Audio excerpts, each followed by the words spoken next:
Hello, good people. Hopefully, you all are hearing me.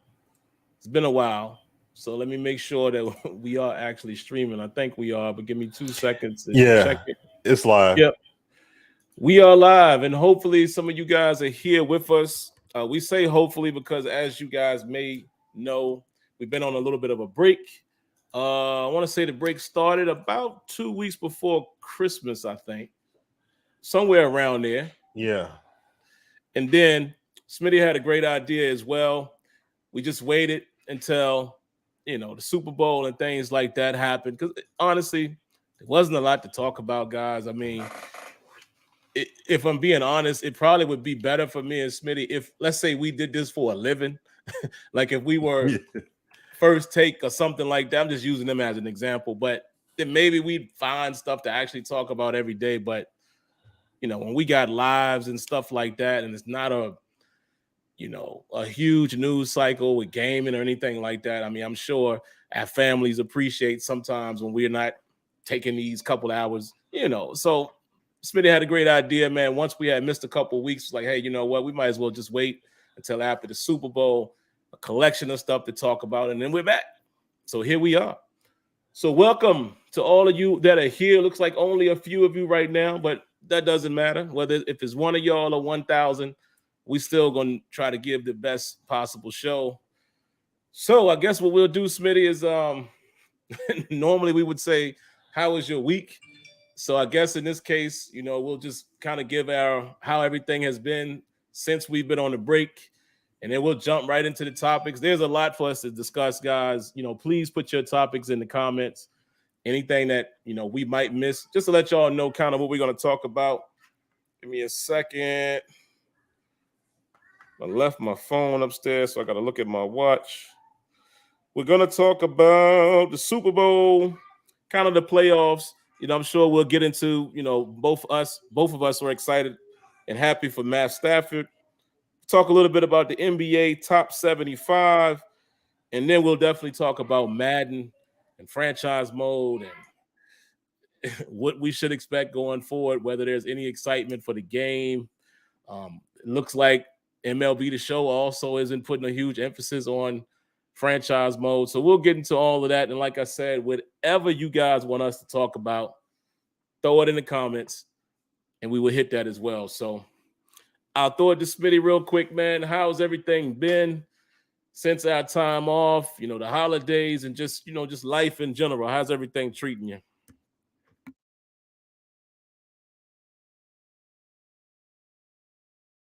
Hey y'all, what's going on? As you can see right now, I got my daughter in here, so I'm watching the kids and everything right now till the wife gets back home.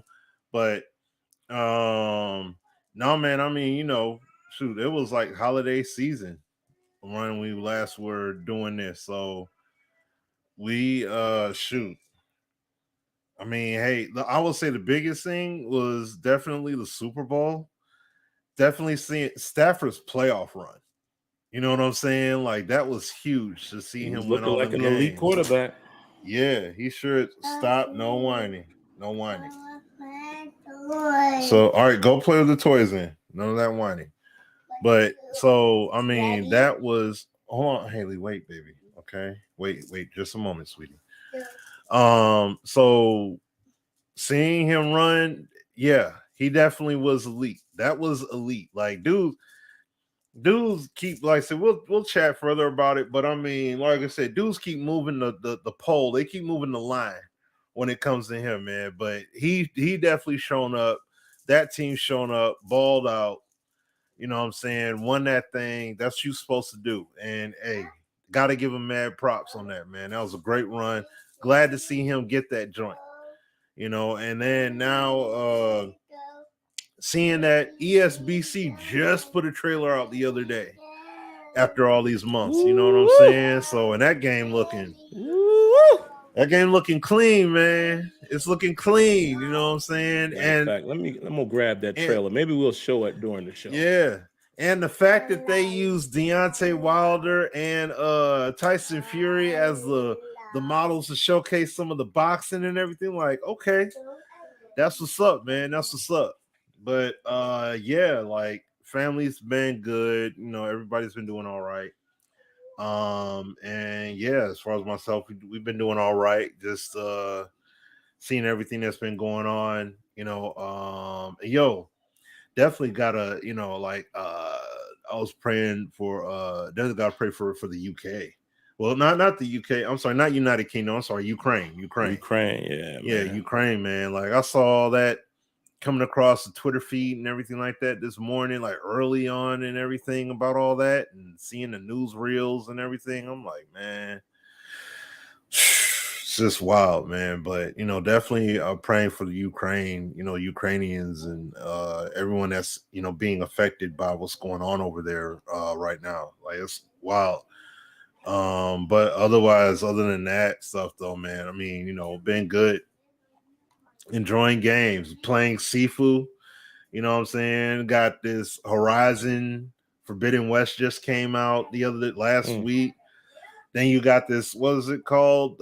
Elder Ring or whatever that's supposed to be coming out. That game's getting like mad reviews, like Witcher 3 ratings, like 10s and stuff like that. Like that game is like a masterpiece of a game. It's like it's Dark Souls mixed with more of a quest kind of thing. So it does have a challenge to it, but at the same time, it's like there's a lot of meat on the bone with the game. So it's like, okay, like just to say real quick, I listened to a review or two. Like there are some people they completed the game. They played the game for 87 hours logged.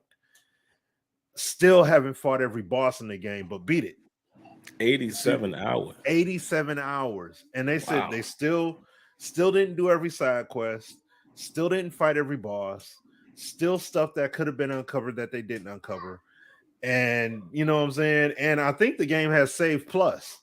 So it's like, you beat the game with whatever you got and you could keep it rolling. That's buck wild. So yeah, that's, oh, one last thing. That dunk contest was absolutely trizash, bro. Like Rudy Pooty Booty. That was that was the worst thing. I mean, look. Yeah, you gotta do something with that. Like either you gotta further incentivize it more, or like what even Stephen A said. Honestly, he had a good idea. Like you gotta get some brothers off the street. Like some dudes that know how to fly, like got some YouTube notoriety or whatever, like just in the online basketball space that got hops and creativity and have an NBA team and back the guy and and have a player as a representative, and then he goes and dunks. Because it's like you got to do something. Because that display there was terrible. Like I saw somebody posted a little quick short clip on DJ.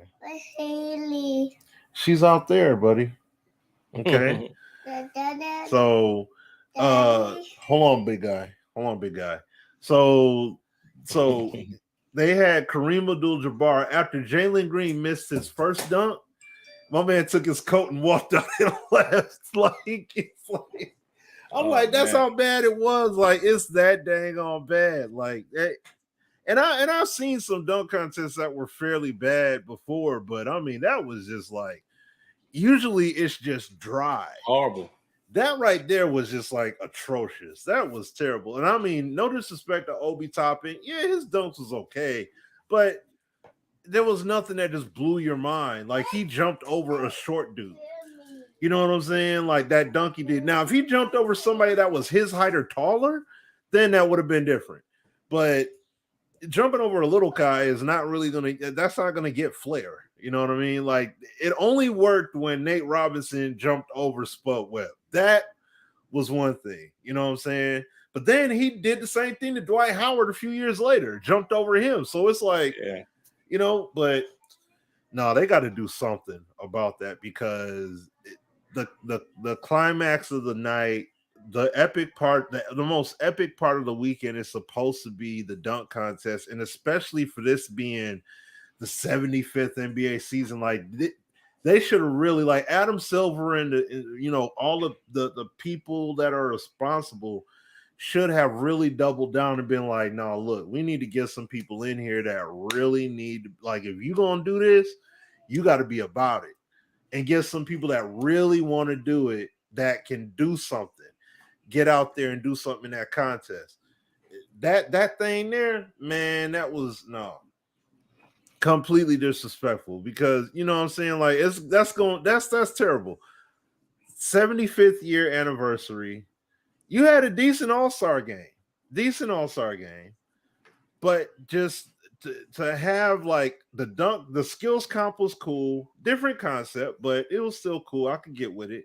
The 3-point contest was on point, but man, I didn't see Cat winning that thing. I knew he could shoot, but I didn't know he could shoot like that. Like, didn't he set a record? Something crazy? I don't know if he set a record. I don't know if he did. Yeah, I didn't know he could hit him back to back like that. Yeah. But see, the thing is, he up here asking Steph and everything before the event and everything, asking him for tips and stuff. Like, it's like he took pride in the 3-point. Just like how you saw Giannis, like when he was running the skill drill and everything, he was running. Like, those dudes went after it. But then it's like when the dunk came around, it's like, no, man. Like, there has to be a sense of pride, because you're embarrassed. Like, your embarrassment is going to be tied to the legacy of this. And be like, this could be a reason why the dunk contest goes away again, until somebody comes in that really does want to show out, and he shows out. So that could happen. But yeah, man, that was terrible. But no, other than that, that's basically it, bro. You know, I'll throw it to you, man. Yeah, man. Much of the same as what Smitty said, man. You know, we just took some time off. You know, before the holiday. Holiday was cool. New Year's was cool. And, you know, like we said, we just waited it out until after the Super Bowl, because it wasn't really a whole lot to get into. And, you know, even now with gaming, it's not a lot to get into, but at least we got some more like real world topics that we can discuss. And we did talk about as well, maybe just incorporating more of that. It doesn't always have to be gaming. You know, in today's world of podcasts, sometimes people just want to hear your perspective on things. So look out for more of that with me and Smitty as well. You know, but yeah, everything's been good, man. You know, I just got back. Some of you guys know I just got back from Florida. How funny does this sound? I have a, you know, I don't use the in-law word. I usually just say my brother, my sister. But I have a sister-in-law, but my sister turned 16. How crazy is that? Me and my wife have a 16-year-old younger. It's crazy, but they did a sweet 16 for her, man. You know, they did the whole big shindig, you know, she had a court, you know, with her girls, and they had dates and they dresses and all of that, yada, yada, yada. And my wife's brother came with us because he's a photographer. He did the shots and all that. So it was a pretty decent weekend, man. You know, we took off Thursday and Friday, and then obviously I was off. Well, not obviously, because not everybody is off, but I was off this past Monday as well for the holiday, or whatever you want to call it, that day. And yeah, there you have it. That's the only thing exciting that has happened since the last time you saw us. Had a good time in Tampa, and then coming back here to Pennsylvania in this cold weather. Just, it's really, really hurting my feelings. But yeah, I don't really have anything else to add to that, man. Like I said, you know, with Cat, I had no idea that, you know, I don't get to see him play all the time. I've seen him shoot. You know, I've seen him pull up, hit a 3 or 2 here and there, hit a nice mid-range. But I had no idea he had a shot like that, to where this dude was hitting one after another, after another, after another. I was like, wow, that really impressed me. But to add on to what Smitty said, man, that dunk contest, man, it just doesn't have the same feel. Think about it. You know, me and Smitty both were younger kids, you know, but we were kids and we were able to see. We recall Dominique versus Jordan. You know, we were probably kids when we actually saw it. You know what I'm saying? But I can't really say I remember seeing it live. I don't know. But we were youngins, right? So you appreciated it then because you knew who you looked up to Michael Jordan and this and that. But then in the later years, you just saw more creative stuff. We both were there, of course, when Vince Carter came in and all of these type of things. And then some people are saying they think the best showing, you could argue this, was what's my man, Levine and Gordon. I can see how Yeah. some people feel that way. I ain't mad at that. But just think about all of those examples that I just gave, and you see what took place this past weekend. And I'm like, dog, not only were some of the dunks, some of them were decent, but the amount of attempts, I don't know. That means something to me. You can miss it once or twice, whatever, but all of the missed dunks, like I lost count. It's just, I don't know, man. They got to do something. Like you said, I heard what Stephen A said. That's a great idea. Because at this point, and I'm gonna be honest, I'm gonna pick with him a little bit. Y'all always know what's one of the things I always pick with LeBron about. He didn't enter the dunk contest. Yeah. It used to be a time when the quote unquote superstar, or at least the quote unquote high flyer, would be in the Guaranteed. dunk contest. It was always an that. automatic. Yeah. Jordan did it. Come on, man. And didn't Kobe do it? Yeah. Yeah, Kobe did it. LeBron never did it. Sucked. It sucked when he did it, because I think the year he did it, they took it away after that. Because he didn't do anything spectacular. That's what I'm saying. That was the thing about it. It was getting stale because Kobe got high scores off of doing Isaiah Ryder's dunk. It's just you didn't see it for 2 years, and then Kobe does it, and then it's like, it's like, yeah. So that's the thing. And at that time too, Kobe wasn't a name, because remember, in that last dunk contest, who was in it? It was Darvin Ham, Chris Carr, Kobe Bryant. And remember, you got to remember, this was Kobe Bryant, unknown rookie Kobe Bryant. Yeah. So this was not a superstar, and he wasn't any of that at this point. He was just unknown rookie, glad to get some spotlight shined on him, Kobe Bryant. And he won the contest, and it was like, it's like, okay, I watched it, and it was just like, they ain't really do anything sweet. So it just looked stale, and they got rid of it. So that's what I'm saying. Okay. Like, you had him, because Kobe won it that year. Remember who won the year before? It was Brent Berry. Once again, same deal. Very unknown rookie, barely getting any playing time at that time. But that's why everybody was so shocked to see he had hops. Because it was like, who's this guy? You know what I'm saying? Like jumping out the gym. And he jumping, showing bounce. He came from the free throw line. And that's the thing. He did that dunk twice to win it. He did the same free throw line dunk in like one round. He did it. And then another round, he did it again. And he won it because it was the most impressive dunk and he made it. So that's what I'm saying. Like, though it was a few years where it got real stagnant and stale because the stars weren't competing in it. The name guys weren't doing it. So they got rid of it. And then when we saw Vince Carter go ham, then that's when you saw dudes come out. You had Steve Francis, Vince, that the field that year, Stackhouse, McGrady, Larry Hughes. Like, you got some name guys, but it was because of Vince. They brought it back because of how he was showing out. And it was like, he had a reason to compete. So, but even then, after that, it just started tapering off slowly. It basically went on a wave. You had years where guys would be in, years where guys wouldn't. You had a rookie that would come in and then he'd do something spectacular, but you never had it where you had the established veteran high fly. Like, you should have had a year where Bron and Wade were in it. Oh, man. You see what I'm saying? Yeah. Like, with Bron and Wade trying to figure out what kind of dunks they're going to do, and they show up in it. Like, you had Dr. J back there, for those that remember, Dr. J with gray hair in his head. With his, in the contest. You know what I'm saying? And I mean, he would have his friends on the sideline figuring out, like, all right, man, look, what you think I should do, man? What you think? Like, it's like none of that nope. kind of zest is there at all. So that's That's what's lacking. That's why when you see the highlights and everything, especially when you grew up, like what Simmons saying, you grew up watching Neek and Webb, and you seen guys go after it.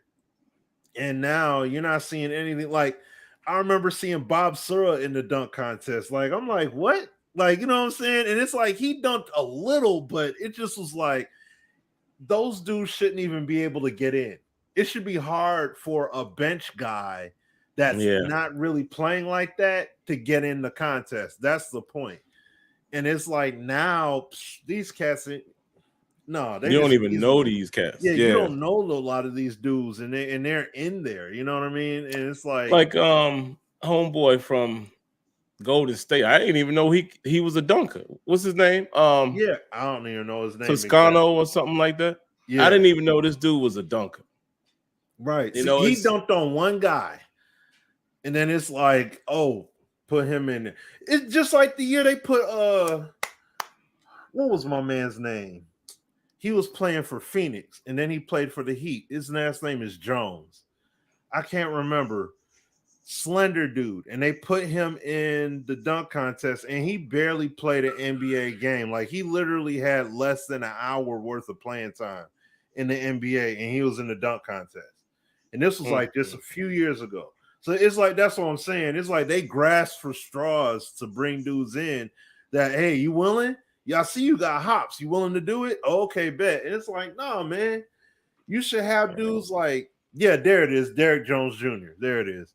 Yeah, he barely had any playing time at all in the NBA, and they had him in. He barely saw the floor and got out there. So that's like, you can't do that, man. You can't do that. Like, you gotta hit up Ja Morant. And you gotta hit up like these dudes and be like, hey, yo, you're in that contest next year. We're gonna make it worth your while, but you gotta, like, figure out a routine, come up with some stuff, and we'll see you out there. Because it's sad that, and like I said before, I've said this before in years past with Sim and everything, it's a shame to be able to say Kareem Abdul-Jabbar has been in more dunk contests than LeBron James. Come on, Bron. I've been on Bron for years. Yeah. Like, you're supposed to do it when you was 18, 19, 20, 21. That's when you do it. Yeah. Whatever, man. I'm mad. I'm mad at that part. Again, and like, guys, I'm not I don't hate LeBron or nothing like that, but I've always criticized him for that. Because again, we grew up in that era. Maybe some of the people now who, let me see, people that was born in like 2003, they don't, it hasn't been the same for them. So maybe it's not a big deal. But for people like us, like the 90s and all of that kind of stuff, man, like, yeah, man. The dunk contest means a lot. But yeah, man, it was really a shameful showing. Again, I do like Stephen A. Smith's idea of, finding the high flyers that all of these people that you see on YouTube and all of these, TikToks or whatever, Instagram, the people, right? The people in the streets. You set them up, you do the tournament, and like you said, you cut it down and you cut it down even more until you get to like the final 11, 10 or 7, however many. Let them have at it. And he said something about the top prize could be $1 million. The next one could be like 500,000. The next one, like, dog, that right there. Do you know? Because the thing is, it's supposed to be a show. So if it's not going to be the athletes that we want to see, like, and I'm not taking this away from this guy either. They asked Ja Morant about being in it, and y'all heard his response. He kind of was like, I mean, if I want to, I'll do it. So I ain't mad at. I mean, it's a different era. I ain't mad at these guys because, like I said, in the last 10 years, like Smitty said, the stars don't care. It seems like no more. So if that's going to be the case, bring us a real show in. You know how entertaining it would be.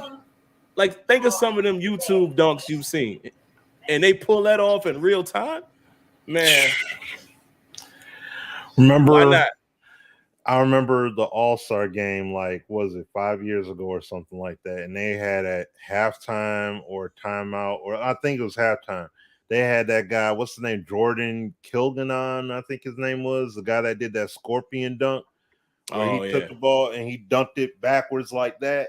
Like, dudes was standing on the sideline looking like the Wade, DeRozan, Bron, all them looking, and they like, dang. Yo, you see my man? You see what he just did? And it's like, that's what I'm saying. Get those guys. Like, get those people that are all about the dunk like that.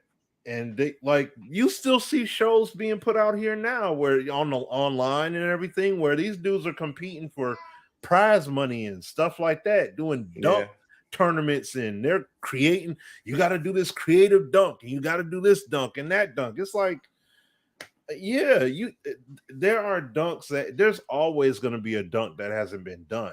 If we're like, oh, everything's been done. No, there's always something that hasn't been done.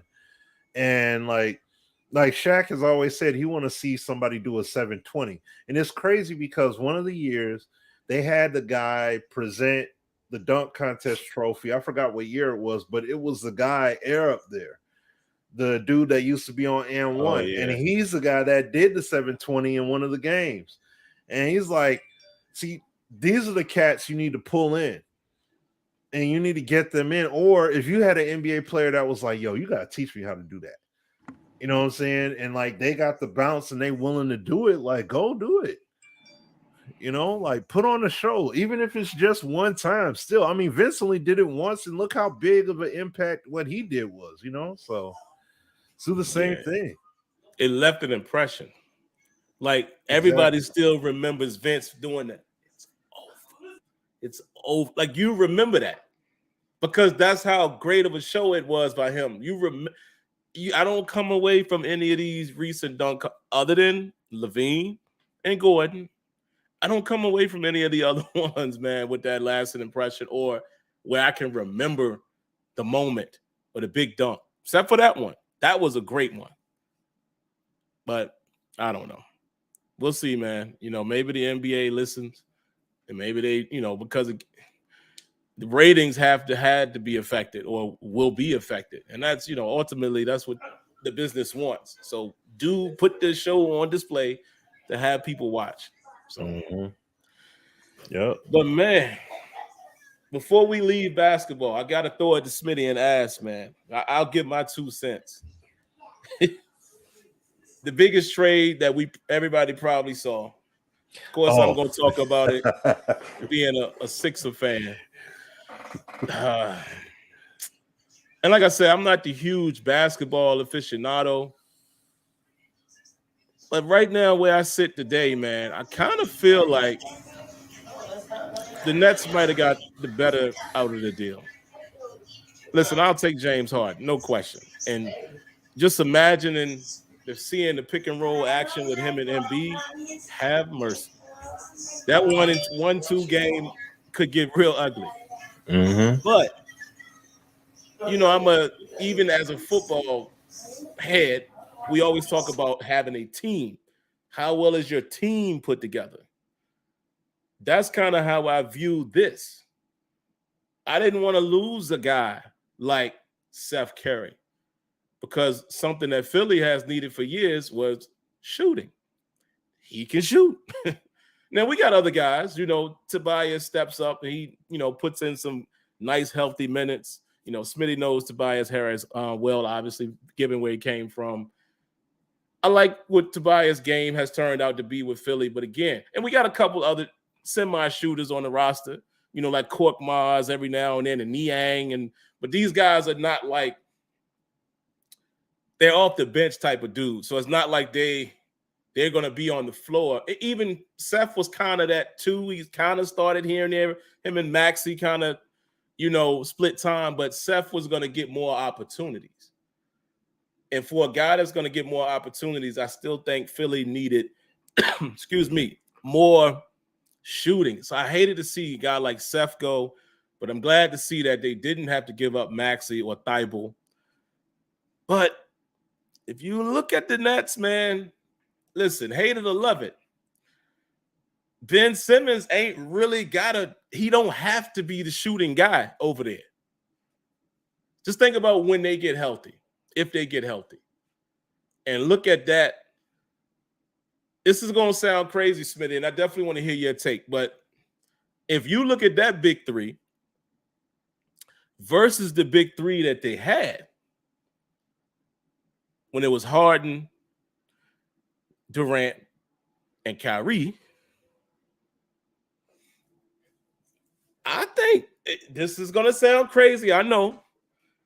I think Simmons, Durant, and Kyrie could be a little more deadly. Only because Ben Simmons can do more on the other side of the ball. Right? And Ben Simmons, they won't be asking him to shoot as much when you got Kyrie and Durant and Steph Curry is like Ben Simmons won't have to be as much of a focal point as we needed him to be in Philly with those guys.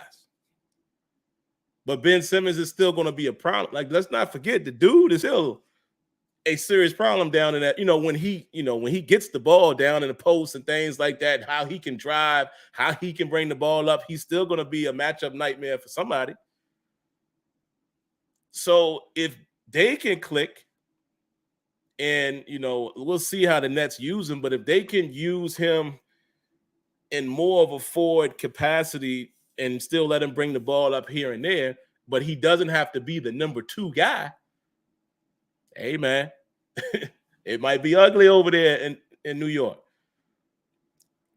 In Philly,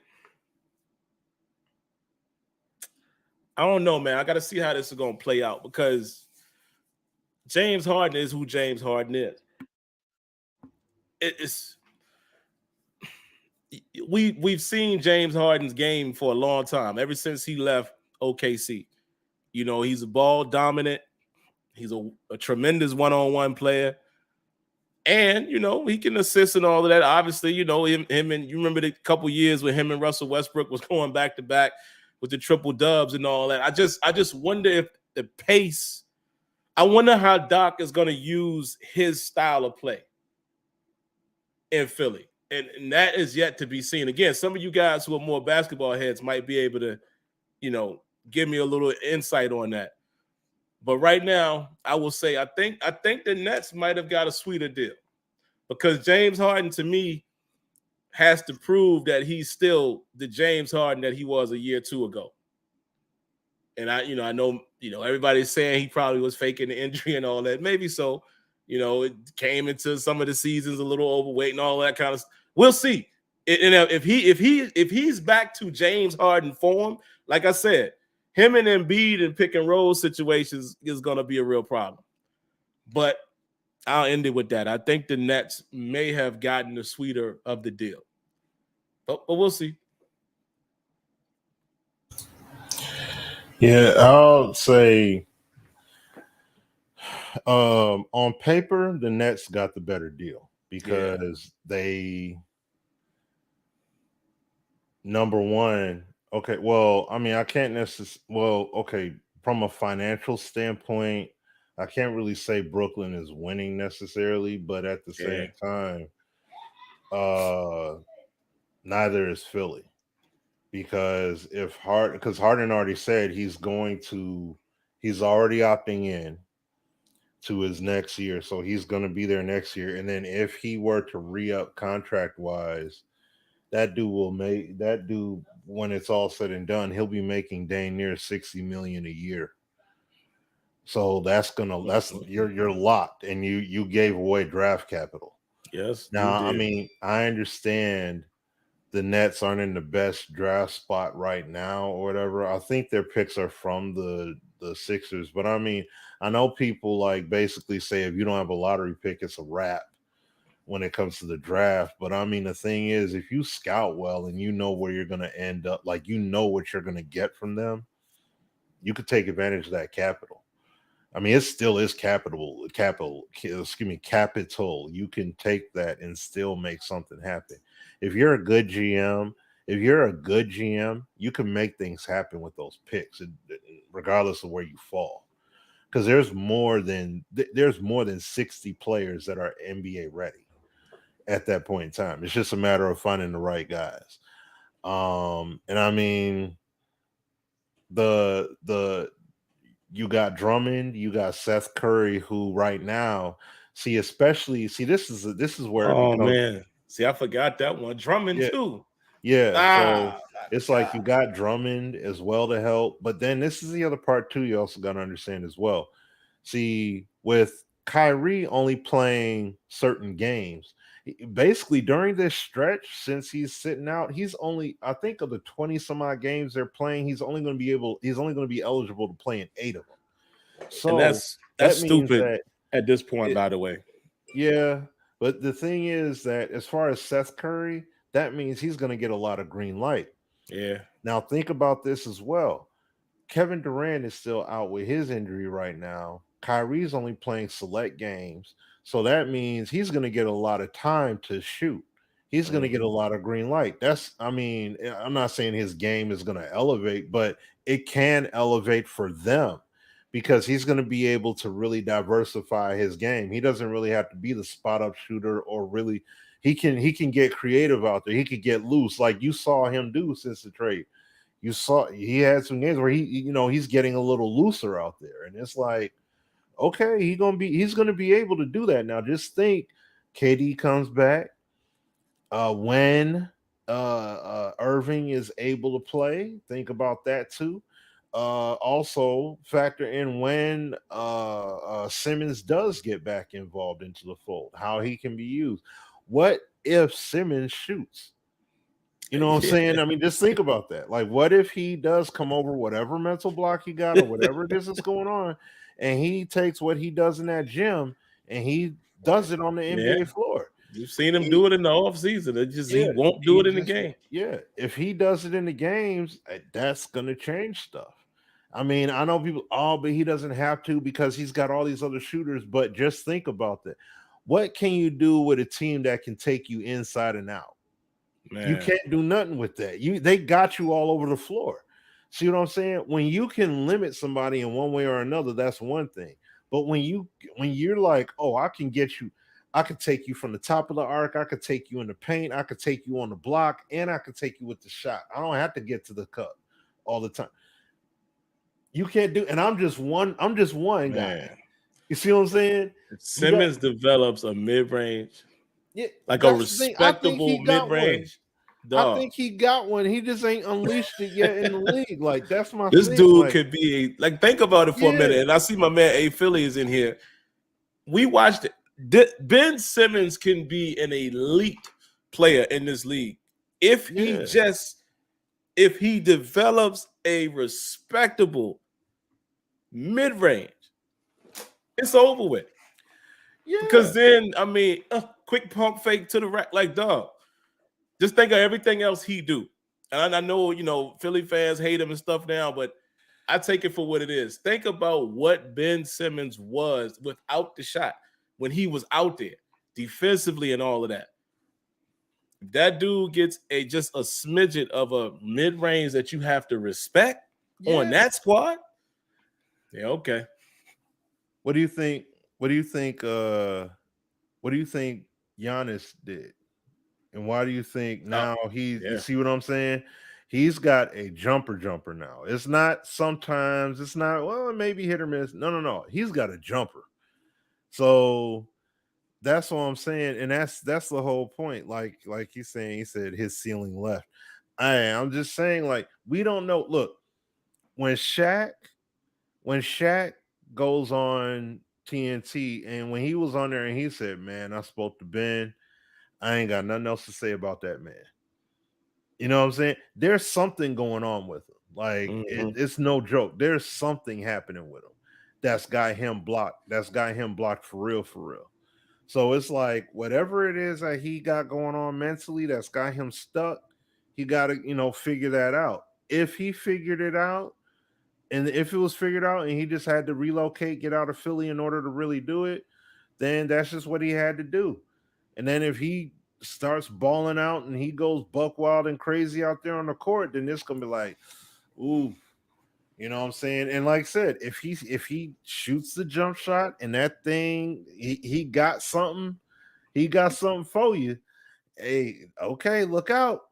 You know what I'm saying? Like, because look, a deadly mid-range game is nasty. You ain't got to worry about a 3-ball. If you got a mid-range game, you see what Kevin Durant be doing all day. That when you got a shot inside and out, and you can drive too, that no one can do anything with you. That's what Giannis became. This year, his jump shot, you got to fully respect it. I just watched the game. When was that? Who was that they played? Oh, against us. We snuck out the win, but we kept letting him shoot the 3, and he was draining them. Yeah, he just kept whop. I was like, yo, y'all better get up on him. Yeah, Giannis and respecting him. He got his free throws under control, it seemed like. And that started last year in the playoffs. And I mean, I see what you're saying, Philly. I get what you're saying. But I'm telling you, a change in environment can go a mighty long way. Look at Markelle Fultz. He was in Philly. Now, mind you, he had a condition. It was, he had some stuff going on. So the thing is, the thing is, we see what this kid is able to do, or what this man, I should say, what he's able to do for real. I don't know. We're just saying he hit a ceiling. He's this, he's that. We're guessing. That's just guesstimation. We don't know what's going on with the man. We don't know to honestly call him out and know exactly what's what. If he comes out and he's balling, bottom line, it's a whole different can of worms. I'm like, there is something mental. Ain't no way you're going to tell me it ain't nothing mental. When a player shows up under the rim and you passed it, dog, bruh, no, there's something mental. There is something mental going on with this guy. So, and little player. Yeah, like no disrespect to Trey. Don't that like Ben. Boy, I almost broke the TV when I saw that. So like, what are you doing? Yeah. So no, there is something wrong with him. I get the feelings and the sentiments. Oh, he's got to have this attitude. He's got to have this. He's got to have that. Hey, you know what? People had that kind of sentiment about Sheed as well, prior to him coming over to the Pistons as well. Mm-hmm. Man, he's either going to work for you or he's going to be a complete head case.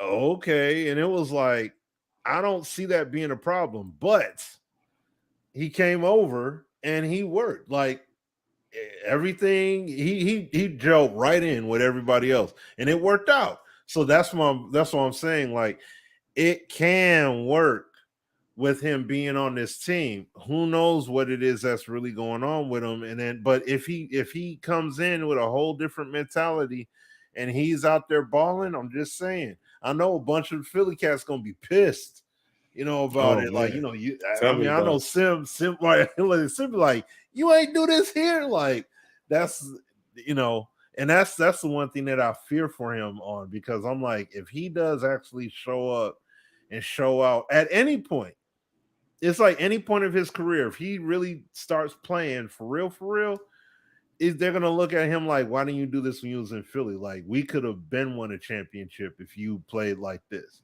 You know what I mean? So I just gotta see, man. But yeah, that is the big trade right there, man. That was like that was huge, man. The hugest deal there. And then even seeing the Dame breakup, man, that him and CJ. Yeah, McCollum, that kind of sucks, but where's CJ end up going? New Orleans. New Orleans, okay. Yeah, he over there with New Orleans. And then Zion bugging out over there too, because Zion, he been there and he hasn't even talked to CJ. He's like, yeah, I'm gonna get to the bottom of it. I'm like, they ain't sitting here to get to the bottom of nothing. Hey man, we don't have to spend a lot of time on it, but I'm gonna ask the question, and I know it's not fair sometimes when injuries are involved. Yeah. But is Zion starting to look like a early? I'm gonna say early because I think he can come out of it. Is he starting to look like an early bust? I wouldn't say he's a bust. Not bust. Let's say a miss. Does he look like maybe you shouldn't have drafted him where you drafted him? No, I mean, who can predict injuries? But it's the other stuff for me. Like, again, when you're a professional, you're in a professional sport. You gotta do everything professionally, and that means taking care of your body and all of that. And then, they already seeing these situations where he balloons up beyond 300 pounds and comes down. Like, at his age, I kind of feel like his man is not quite where it should be. To me, listen, I'm not 6'7", 6'8", 6'9". I don't know what it's like to be that tall and that heavy. But at 20 years old, I mean, you could. When I was 20, I mean, I might have had like a 10-pack. I was in shape. You know what I'm saying? The best shape I ever been in the early 20s. You know what I'm saying? Yeah. Like, I'm dad bod now, but you know what I'm saying? Like, it shouldn't. I feel like that shouldn't be a struggle for him. And I think that's leaning into some of his injuries, man. I think he's too big for the way he plays and stuff like that. Like, I mean, the thing is, last season he averaged 27.7 rebounds and 4 assists. Oh, okay. Well, I'll take it. You know what I'm saying? Like, that's what, you know what I'm saying? Like, I take it all back. Never mind, guys. Never mind. See, I told y'all I don't follow basketball as closely. Like, that's what that weight thing though. Come on, Zion. Yeah. You're supposed to be out here dominating, brother. Yeah, the thing is, but see, that was a concern. See, it was a concern, not because he's gonna balloon bigger, but because he's that big doing all that running and jumping. Yeah. That was the main concern. But to see that now, it's like it looked like my man didn't put on some extra weight, and you already hefty as it. It's one thing when you're Aaron Donald with it. You see what I'm saying? You got 10% body fat. You over 300 pounds. Like, you know what I'm saying? Aaron Donald not fair, man. That's different. Okay. Now, when you're that, no. Yeah, they'll be concerned about the wear and tear, of course, but like that's just abnormal. But when you have the muscularity, of course, but at the same time, you also are ballooning and putting on, because I mean, you're down with an injury. I mean, that's a foot injury. So like you can't really work out like that. So you're having a second surgery on your foot too. So all of those things are going to factor in. And it's just like, it like the way it sounds, because I listened to what JJ Redick had to say, because even Redick had told him, because he was saying like Stephen A was saying he needed somebody like you in the locker room because there is no real veteran presence on the team. I mean, they got McCollum now, but I'm just saying prior to that, there was no veteran in there. It's just all young guys, basically. And Redick said, no. I told Zion when he first got there, because I was there when he first came to the team. Oh, that's right. Yeah. So he was like, I told him, you got to be that voice. You got to be the guy. You got to be that glue guy. Like, you're going to be the face. You're the face of this. So he was already advised. And then he went on ahead anyways and still is doing this whole distance thing where it's like he ain't reaching out to people. And then now recently I seen on Twitter, I didn't look at the video clip, but now it's like Zion is FaceTiming teammates and everything else, but it's because he got called out. It's not because he's just reaching out because he's supposed to. It's like, no. And that's the thing. When he first came to New Orleans, they were looking at him to be that guy. Yeah. Like Drew Brees saying like, hey, man, giving you the mantle. Like, it's your time and everything. You know, like they want him to be the face of this. And he's acting like he's very uninterested. Like he doesn't want to be there at all. Come on, man. You know what I'm saying? And it's just like, I don't know, man. Like when you doing all of that, and I don't know. It's like they're making it sound like he wanted to be in New York. He wants to play with RJ Barrett. Yeah. You know what I'm saying? And I mean, you know, the way the NBA is now, all these guys try to click up anyways. So that may be kind of like what he's trying to do. He's trying to kind of finagle his way out of New Orleans and say, you know, once I have this surgery and everything, all of a sudden I'll be able to hoop. As soon as I recover, I'm running with New York or something like that or whatever. Like he's trying to get out of there. So I don't know, man. But I'm just saying, like, that's just very corny to do that. You know what I'm Very saying? corny. Beyond corny, man. Like, you're a top pick in the draft. Like, you know what I mean? And you're like, oh, I want to go to this lower seed team that didn't get the top pick. It's like, man, that's where you at. That's where you at. I don't think John Morant was kicking the door down to be in Memphis either. But that's where he got drafted and he made it home. You know what I'm saying? Like, that's his team now. You know what I'm saying? Like, he's becoming one of my new favorite up and comings, man. Y'all know I like person. I like attitude. I like those. That's why AI was always my guy. mm-hmm. That's why I like Russell Westbrook. I know, you know, maybe Russell ain't playing as great now, but from what he was, that mentality, he still got that mentality. Yeah. And Ja looked like he one of them, man. Yeah. You like, know what? He's a killer. What? It makes me wish that Zebo wasn't that old and he still could run with them cats. Man, I would love to see Zebo over there with him. Yeah, man. Man, that'd be oof. That would be that would be beautiful with those. He's a problem. Over there. Yeah, he is a serious problem. Oh yeah, like that dog mentality and everything. Yeah, like, you're gonna try to bully me. Oh, okay, I got something for that. Like that's how he come with it. Like yeah. So and that's the thing. Like you got to be that leader. You got to be that guy. Like you came from Duke, so it's not like you didn't learn anything about being a leader of some capacity. With Coach K being there. I mean, you played with a bunch of stars basically in terms of college.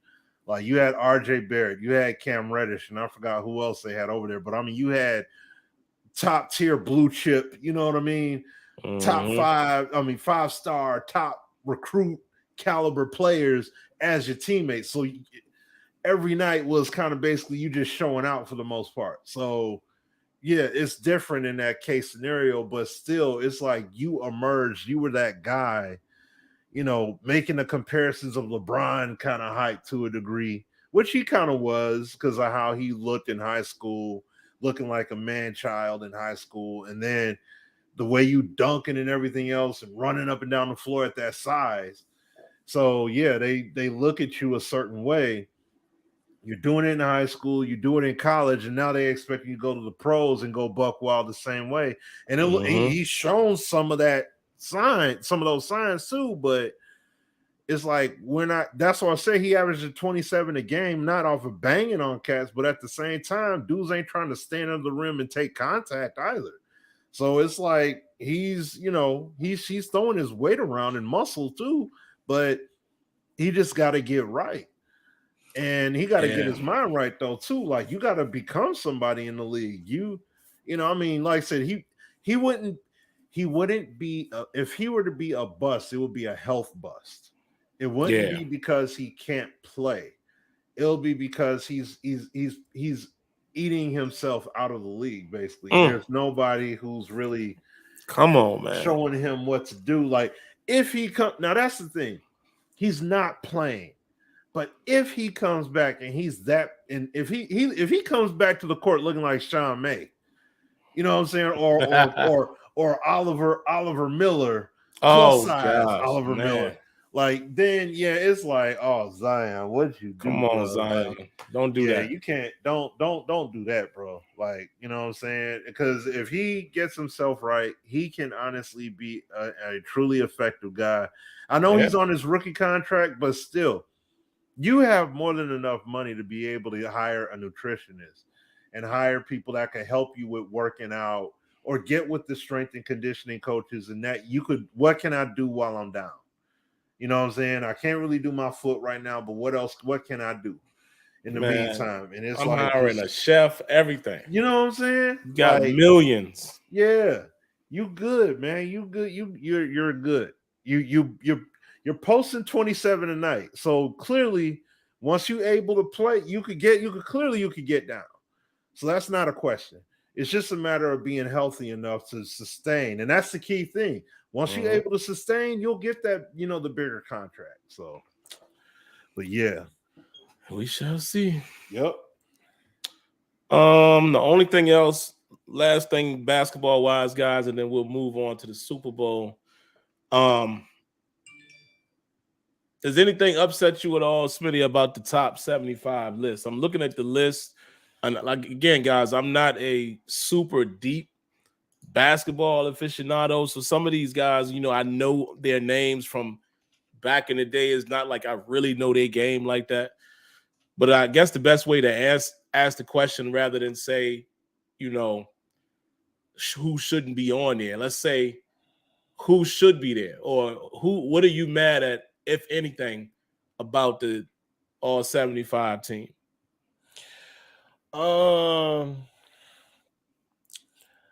The thing I don't like about it is that there are current players on there that shouldn't be on it right now. Like Dame Lillard shouldn't be on there at all. Yeah, that's a tough one. Yeah. Like, let me see who else. Dame Lillard, Kawhi Leonard. I can see Jason Kidd, definitely. Anthony Davis, no business on the list. We talk about somebody that stay hurt. Goodness. Oh my gosh, dude. Like, he need to be like, Sheed, hey man, look, let me get you these high top forces. Like, you keep rolling your ankle, like, hey man, that ain't gonna cut it. Shoot. But James Harden, he shouldn't be on the list either. Great players, and I could see Russell Westbrook only because of the stats. Yeah, I was about to say them triple dubs. Because of the triple doubles. You can't deny that, because Oscar Robinson was the one that first got on the list. Russell Westbrook is the guy that takes it up a notch. And I know, look, I spoke about it with guys offline. Oh, Paul Pierce, he shouldn't be on the list either. I see, people Carmelo, he shouldn't be on the list as well. That's an interesting one. This is why, and this is why I'm saying this. See, when I talk about it with other people, and I've talked about it with one of my friends on offline as well. And at first they was looking at me crazy because I said on Facebook, like, none of these dudes deserve to be on the list. Like, he said, like, Dwight Howard should be on the list and this guy should be on there. I'm like, Dwight Howard ain't got no business being on that Dwight list. Howard? Yeah. As a top 75 great of all time? Yeah. As a 75 great. I'm like, Dwight ain't got no business. But see, the reason why they say that is because they're looking at the accolades. And I'm like, now remind you, this is not a Hall of Fame list. This is 75 players that influence the game, right? They take the game. Now, yes, they're great players in their own right, but they take the game up to another level based off of how they played it. Shaq showcased dominance like no one else actually was, even though he didn't have this sophisticated game, right? He was just basically raw athleticism, taking it up to another level. In order for Dwight Howard to be basically Dwight is the same thing, but he's not taking anything to another level. He's just a lighter version of what Shaq was, but not nearly as physically dominant. You see what I'm saying? So if Dwight took, I'll give it to you like this. If Dwight Howard played like if he took those lessons from Olajuwon when he went to the gym, the videos was on YouTube from back in the day. If he took those lessons and actually applied them in his NBA game, I would definitely, without question, say he's on this list. Because number one, he would have won a championship. He may have won 2 titles with Orlando. Because adding what he said to this game alone, and he never did. He just kept doing the exact same stuff all those years. If he actually added that makes you much more. He would have had a baseline jumper. He would have used a lot more finesse with his footwork. He would have had a better hook shot. Like he would have became a absolute animal on the block. with a great arsenal of moves that was taught to him, principles and ideals that he talked to him about, and he didn't apply none of it. He literally did what he wanted to.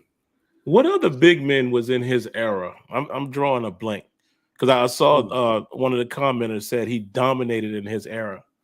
Who else was like big men during his run, like his prime? I know Shaq was still there. Shaq was still around. Yao Ming was around. Hold on, bro. Oh, never mind. I was about to say there was one person I thought wasn't on the list, and I saw his name. I was about to like understand. See, that's what I'm saying. That I thought Dirk wasn't on here. I was about to go crazy. No, Dirk is on there. See, he on there. That's the point. Yeah, T-Mac has no business on that list either. He shouldn't be there. See, this is what you're saying. You're saying Dwight Howard dominated in his era, yeah, but did he elevate the position?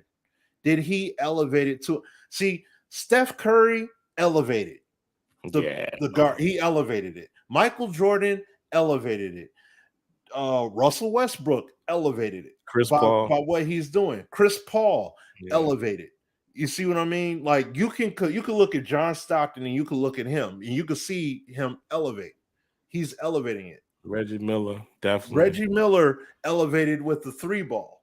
You see what I mean? Now, Reggie Miller doesn't have the numbers, but the game though as well. He's a good player, but the game that he brought, that's what I'm saying. He took the game to another level. Like as far as big men, Dwight Howard would get put in a blender playing against Ewing, playing against Olajuwon. Heck, I'll even give you Kevin McHale. He'll get put in a blender. You've seen how, for those of y'all that forgot or may not remember, Rick Smits gave Shaq problems. And he killed him with that up and under and the dribble drive. So this is what I'm saying. Like, I'm looking at people who took the game to another level at that position. Carmelo Anthony is a great scorer. He's a Hall of Famer. He didn't elevate the small forward position, though. You already have guys that can score at the small forward position. What did he do that was so significant? Nothing. T-Mac, same deal. What is he doing to take the game to a whole nother level at that position? There's nothing. That's not taking away from his skill, his talent, none of that. But he's not taking the position to a whole nother level. No one is out here saying, hey man, yo, T-Mac. No. People are not looking at T-Mac. When you think of small forwards, you automatically think of T-Mac because he's just that guy. Like, no one's looking at it like that. Not from that standpoint. That's why I said Dame Lillard has no business being on the list. You know what I'm saying? Oh, Ewing and McHale would put him in a blender. Trust me. Don't get it twisted. He would get put in a blender. Yep, Pau Gasol even. He would put Dwight in. Come on. These guys would. Who did he play against? I'm trying to remember.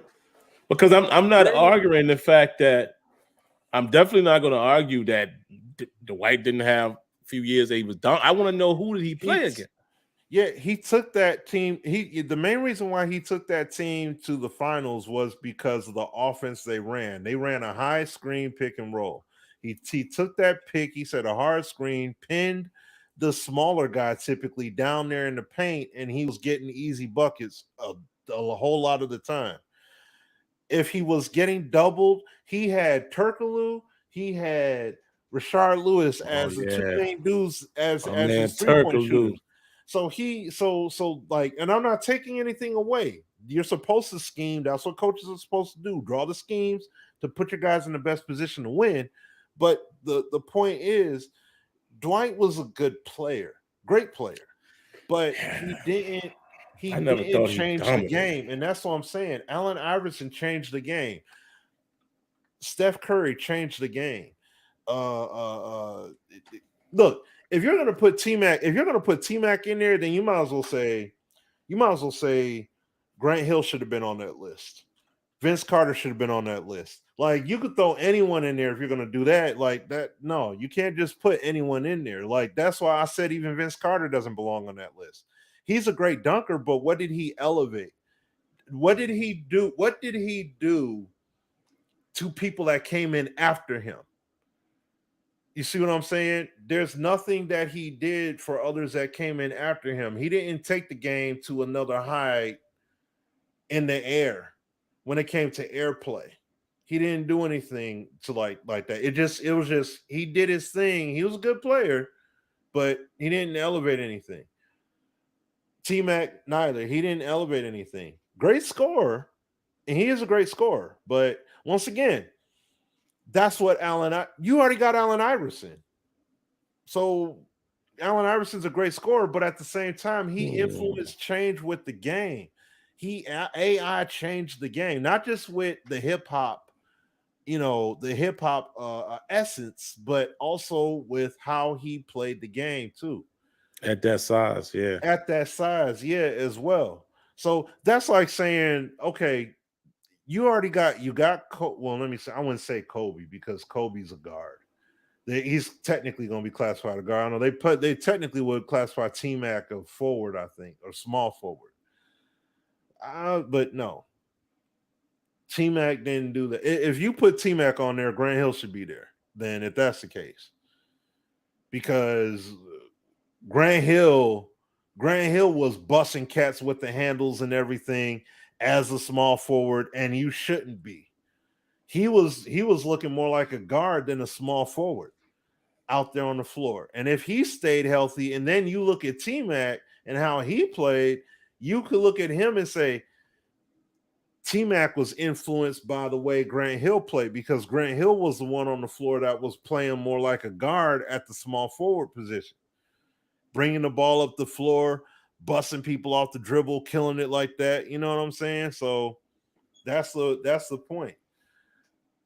So no, man, no way T-Mac is part of that list as a 75. But looking at Dwight, I mean, again, like Smitty said, I'm not taking anything away from him, at the center position and all of that, or big man, wherever he lined up at.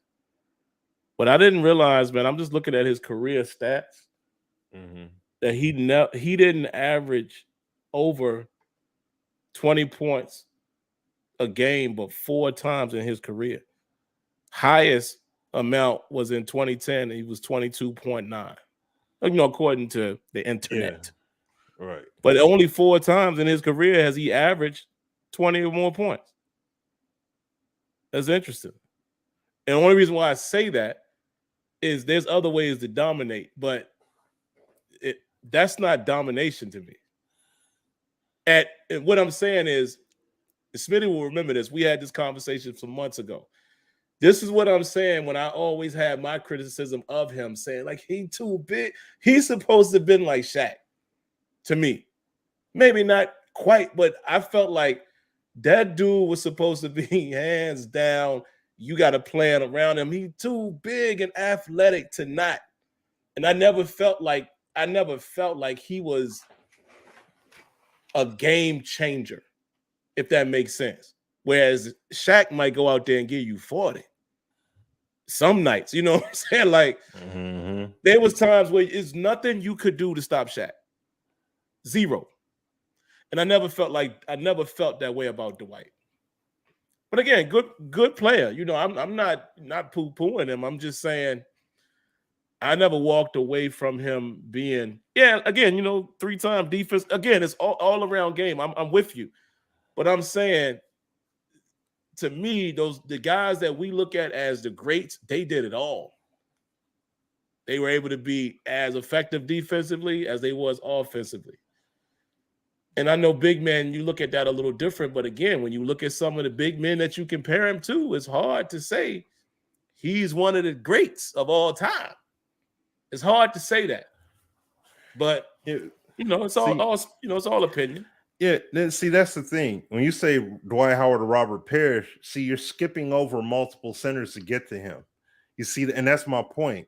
Robert Parrish was influential, and he was an influential center for the guys that came after him.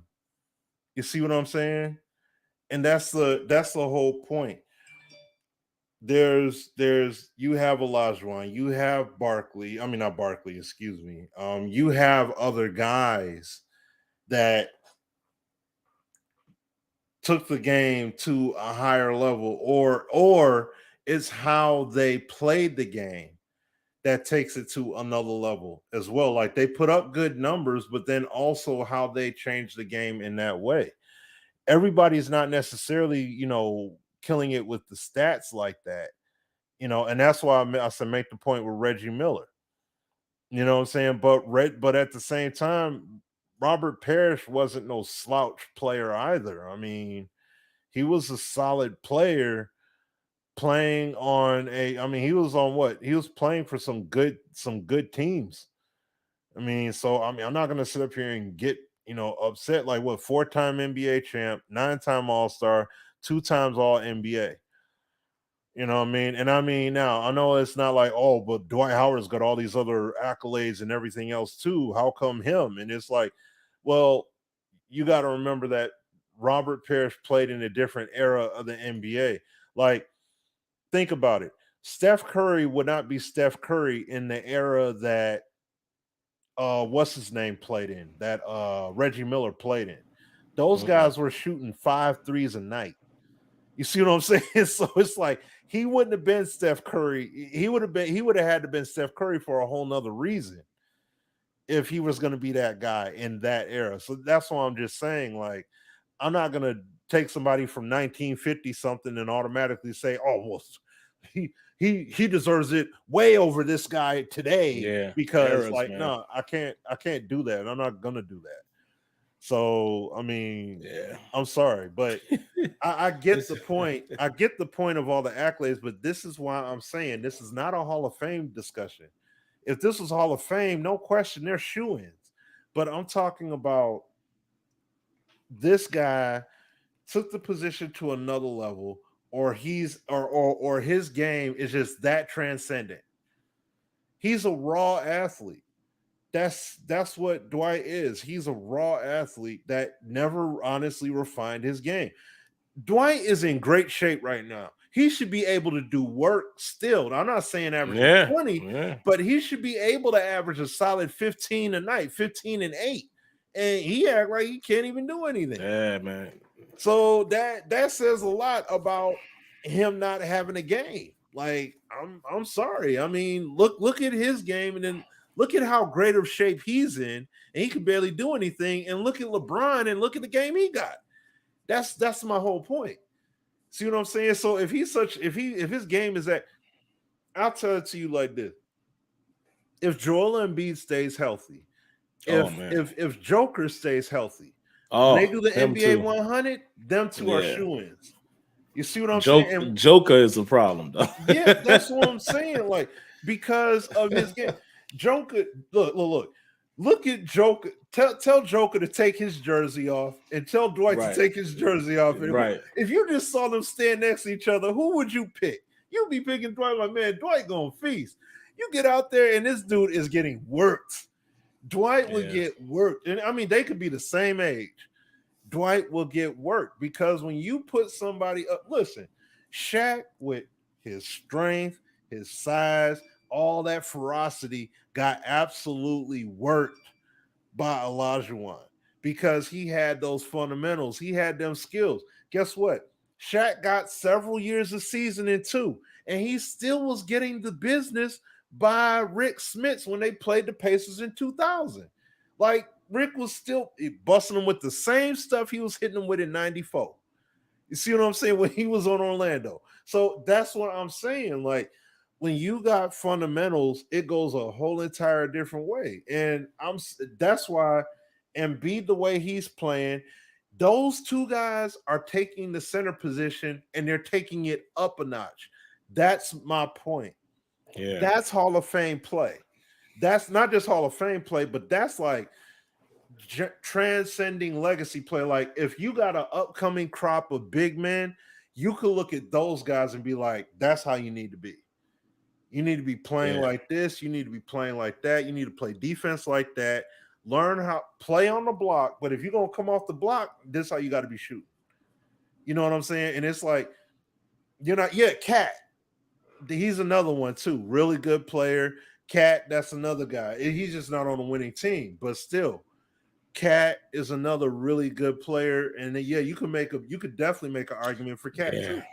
So yeah, and it's just opinion, guys. You know, it doesn't mean that we're wrong or we're right. Or I mean, me personally, again, I think Dwight Howard was a great player. I just never think about him when somebody tells me name the 75 greatest players of all time. Dwight he just don't for me, you know, but that's all, you know. Yeah, I just don't, you know, I think I had bigger expectations for him. As a fan, I was like, I think this dude is gonna be a real problem for a long time. And I just don't think he never reached that to me, but it's all good. But man, we moving right along here, guys. We're gonna try to wrap up the Super Bowl and a little Madden talk here if we can by 10 o'clock. It's just me and my son tonight. My wife is still in Florida helping out with her father. He's about to get surgery on Monday. So yeah, I don't want to be away from him too long. Mess around, the house be on fire. So. But Super Bowl, I'll be quick with it. No need to go through the whole playoffs. I think they were great, all of them, with the exception of the game that my team played in. Some of you guys should be able to know who my team is if you've been following me for a long time, or if you're looking at the screen. Now I have a hat on right now and a shirt. That wasn't a good game. I'm sorry. I didn't expect it to be. I told my fellow Steelers fans, some of them are in here tonight, I told them we had zero chance to go to Kansas City and win that game. If we were honest with ourselves, we snuck in the playoffs. The Steelers have been that type of team, even when the team wasn't great. Some people disagree with this, but I say well-coached team. They have a winning formula. They snuck their way into the playoffs on a 9-7-1. But there was no way they were going to go in there and beat Kansas City. They just wasn't. It wasn't. The offense was not potent at all the entire season. If you're real about your team, you knew that. But with the exception of that game, all of the playoff games were great. But let's talk about the Super Bowl. First of all, I'm happy for a couple people. Aaron Donald, absolutely.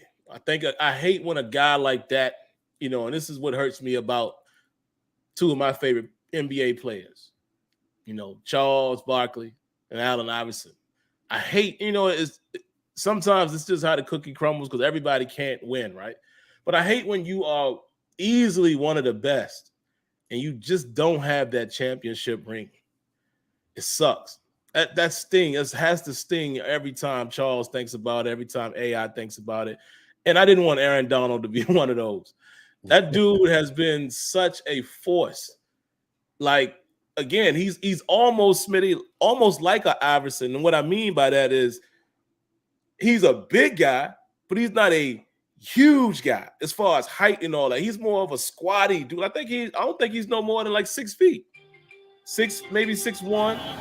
But he's not this gigantic D tackle or D lineman. He's big, like you said. He's in great shape for his size.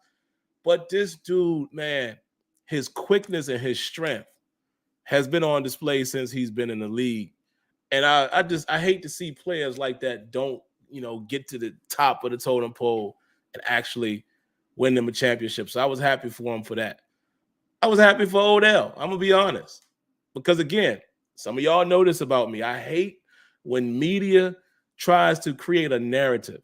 The same way I said, even though he plays for the Ravens, I will always root for Lamar Jackson because I did not like that narrative that they were trying to put on that man before he got in the NFL. Oh, he should just be a receiver. Like, oh, so y'all know who was doing it. Y'all just ain't gonna give him a chance at all. Just forget about that. Make him a receiver. Yeah, okay. So I'm always gonna root for Lamar Jackson. Same way I feel about Odell Beckham. They kept trying to make it seem like it was him in Cleveland. Remember? It's all him.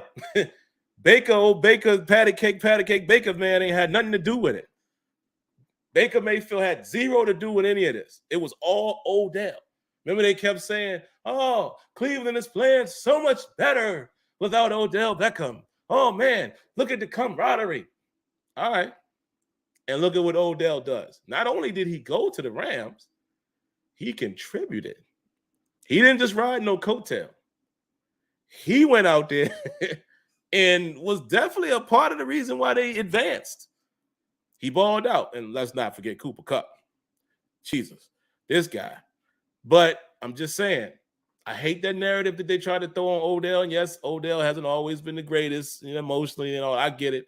People always talk about, when he was on the boat and then they went and played in Green Bay and lost, whatever. But still, I was happy for Odell, especially after he went down with the injury. I'm like, oh, man. Because clearly, talk about offense, clearly it changed. The game changed when he went out because, again, Steelers fans, this is what I always try to tell you guys about Juju. People always say, oh, he's not a number one. He only was great when AB was there. Duh. Sometimes when you have a legit number one that draws all the attention, you have a solid guy on the other side who's going to eat. In the Super Bowl, that was Odell Beckham.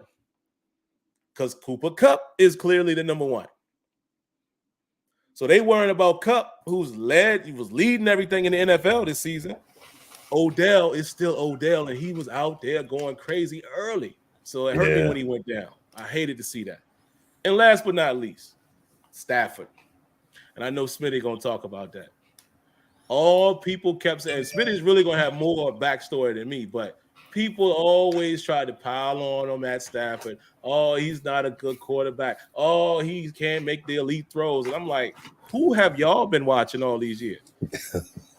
Maybe the Lions haven't won, been such a winning team for so many years, but y'all must not have watched Matthew Stafford. He's always had that arm talent. He's always been that tough of a competitor. I remember seeing him in games where he was clearly hurt and he drives down the field and scores a touchdown and halfway can't even walk off the field. He's always been that dude. But for some reason, as soon as the Detroit doesn't win anymore, after y'all playoff run against Dallas and all that, oh, he sucks. Okay. And did y'all see some of them throws he made, especially that last drive, deep down the middle of the field, the Cooper Kupp? How did he fit that ball in there? No look. Dog. No look pass.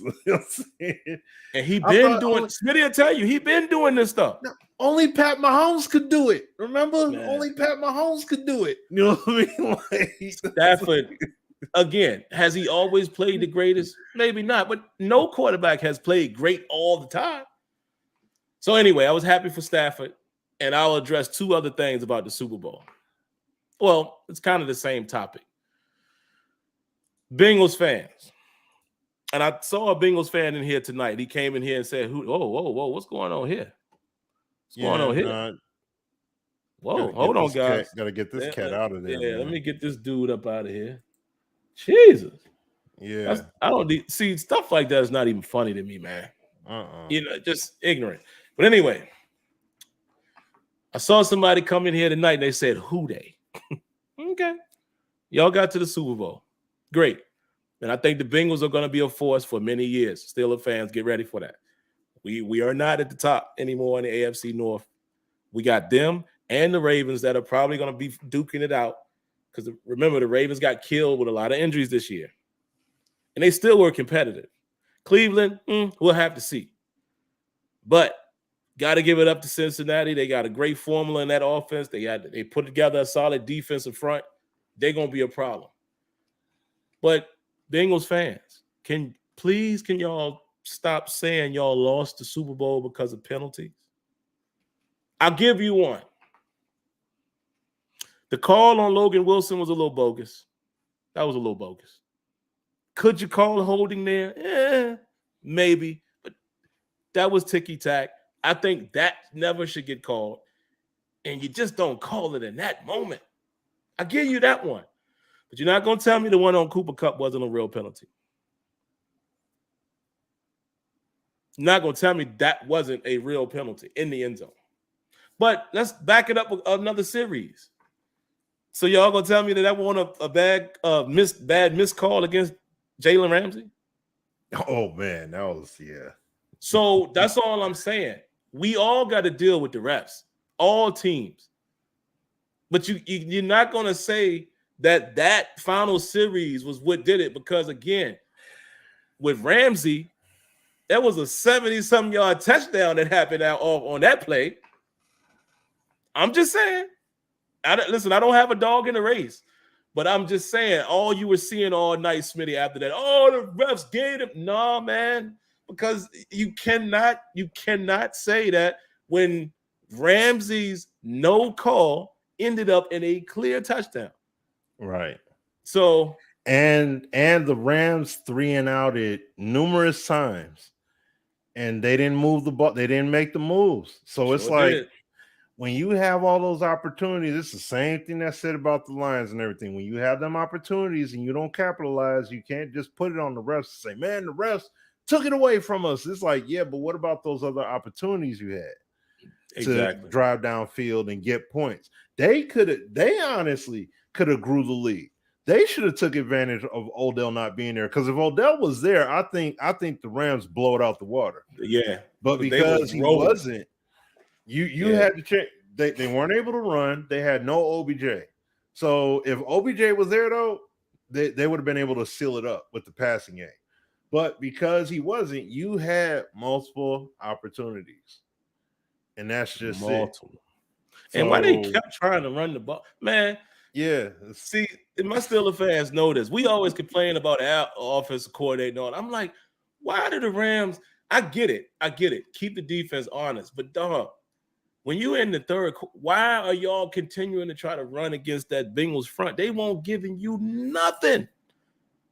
I think the Rams gave up a lot of opportunities. And maybe it was because, with OBJ going down, and the other dude, number 18, I don't remember his name, him dropping a couple. Maybe they wasn't as comfortable with, I don't know. But I was like, why do they keep trying to run the ball, even on 2nd and long? Like, I don't think with the exception of, I think, the last drive, Akers had a run for like a big run that was like 9 yards or something to help that drive.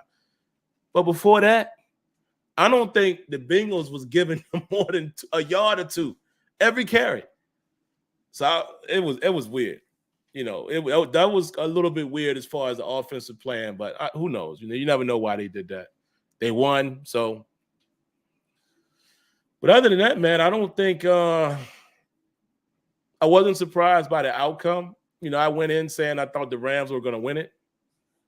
I remember saying that I felt like the Rams' defensive front was going to be the difference maker, and it ended up being in the second half, because then they started sacking Barrow. Because remember, throughout the playoffs, man, I know this being in the AFC North, the Bengals don't have a great offensive line.